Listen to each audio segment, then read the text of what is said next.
Welcome back to our channel. Today, we're diving into the depths of space to explore one of the most captivating stars in our night sky, Antares. Located in the heart of the constellation Scorpius, Antares is often referred to as the heart of the Scorpion. But what makes this star so special? Let's find out. Antares is a red supergiant star, approximately 550 light-years away from Earth. With a diameter around 700 times that of our Sun, it's one of the largest stars known.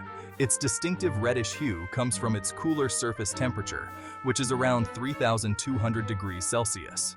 Antares is at a late stage in its stellar evolution. Like other supergiants, it has exhausted the hydrogen fuel in its core and is now fusing helium into heavier elements. This phase is temporary, and eventually, Antares will shed its outer layers, leading to a spectacular supernova explosion. When it goes supernova, it will light up the sky, potentially being visible from Earth during the day for weeks.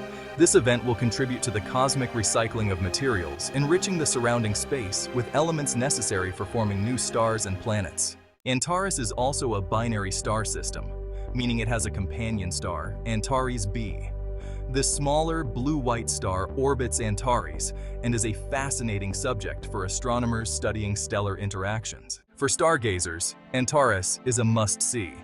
It's bright enough to be seen even in light-polluted skies, making it a guiding light for amateur astronomers and a striking feature in the summer sky. So next time you look up at the night sky, remember Antares, the majestic heart of Scorpius, a cosmic giant on the brink of its final act. Thanks for watching. If you enjoyed this journey through the stars, don't forget to like, subscribe, and hit that notification bell for more cosmic explorations.